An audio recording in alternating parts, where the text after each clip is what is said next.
So I'm joined this morning by this esteemed panel who will each introduce themselves and explain their passion and why they are here today. Okay, next I'd like to introduce Sally Sheen. Please say hi and introduce yourself. Hi, hello everybody. It's great to be here amongst this wonderful group of people, and it's fantastic so many people have joined us. It just shows you. I'm Sally Sheen.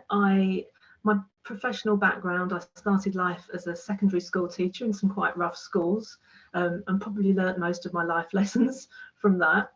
Then I became a HR OD training professional, and was delivering quite a lot of management development training courses, which took me into a completely different area, which was I set up a charity supporting people with learning disabilities into work. And then after that, I went into became an OD HR professional and took up director of HR OD roles. And then after that, I was chief exec at the Fire and Rescue Service College, which is definitely my most favourite job ever, and I've had NED positions in the NHS. So I've changed kind of course quite a lot.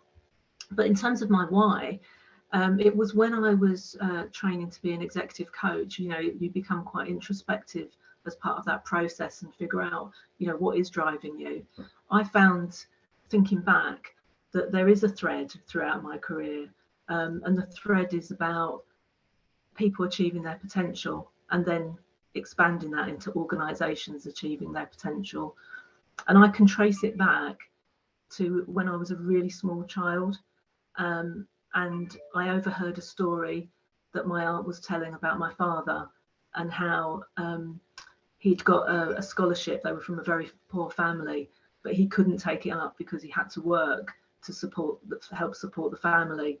And I felt that because I was really small. It's amazing how stories shape your values. And I know exactly that moment that I felt, you know, a real emotional drive, that was wrong and that everybody should be able to achieve their full potential. And I think that's probably what has driven me through my varied changes of career. There's always that thread. And I think, you know, we're talking here about women in particular on International Women's Day, and I kind of ended up in a lot of male orientated environments, not through choice, it just kind of happened. And I've had really mixed experiences. I've had some horrible experiences, but I've actually mostly had really positive experiences.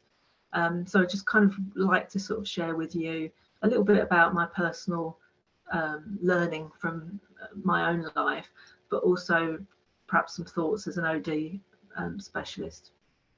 Sally, you said you spent a lot of your career working in traditionally male-dominated professions, the police, fire and rescue. How, in your perspective, can we get men to step up to the challenge and speak up against sexism and misogyny? Oh, sorry, you're on mute, Sally. Sally, you're on mute. I think I've done by now, wouldn't you? Yeah, I think I might broaden that question out a little bit and pull in from a few areas here. My experience has been really mixed, and I think I love that phrase about calling people in, and I think I'd kind of add another layer to that about actually celebrating the good, because I think the majority, it just is my personal experience, the majority of male colleagues that I've worked with have been great supporters of women, and you know, I think it's really important to sort of celebrate that, as well as to call out when that's not so good. The fire service have a thing called he for she, which is a whole kind of approach to encouraging men to support women in the workplace. I had, again, in the fire service, the chief fire officer of London Fire Brigade was Danny Cotton, who I know well, and she was in charge when the Grenfell fire happened. Can you imagine? And what's interesting, I think, is previously it had always been male chiefs, and generally speaking, that's the same across the country. And London is the biggest fire and rescue service. And she worked her way up through the ranks, as you do in fire service. But one of the things that she did in terms of the culture of the organisation is she sent out a really strong message about it's okay not to be okay. And that was a general thing because the culture was so macho, and you know, people didn't sort of wouldn't easily admit when they were struggling with their mental health or whatever. And you know, one of the simple, powerful actions she took after the fire, because she was quite traumatized by it, was she talked about that, and she had counselling, and she made sure everyone involved got counselling, and you know, so I suppose what I'm getting at is, and this is with an OD hat on as well, is quite often organisations approach it by compartmentalising these things, and I think actually there's a bigger piece here around looking at the overall culture of an organisation, rather than trying to pick off a little piece here and a little piece there.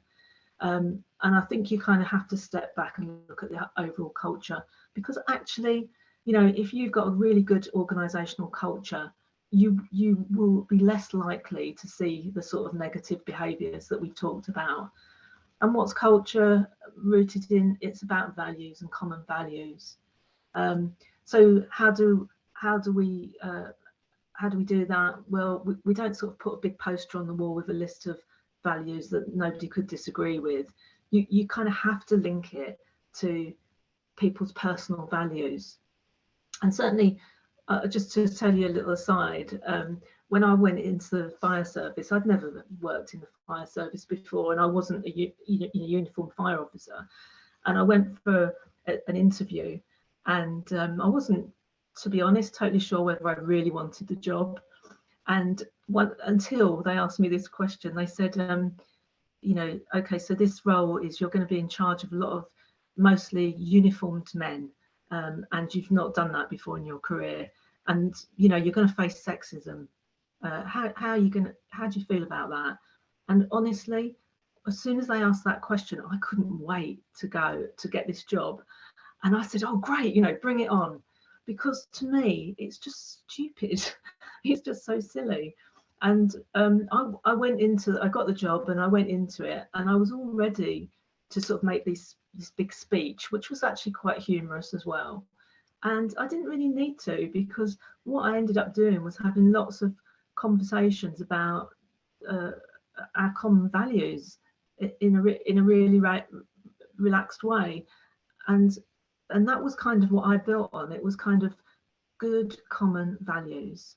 So how do we get men to step up? I think a lot of men do, and I don't think we should sort of be tarring everybody with the same brush. I think a lot of men do, and certainly even my personal experience of that is, you know, people have sort of stood up and been counted, but it is about pulling all the levers, you know, looking at the culture. And if I can just come back to one thing that was said, Mindy said at the beginning, she said, she talked about women stepping up, and in all of the organisations, particularly fire and police that I've been involved in, a huge amount of effort has gone into trying to get women, BME people into the organisation, to get more diversity on all sorts of levels.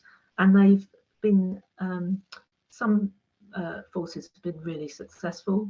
One that I was involved in was great, really did a great job at getting people in.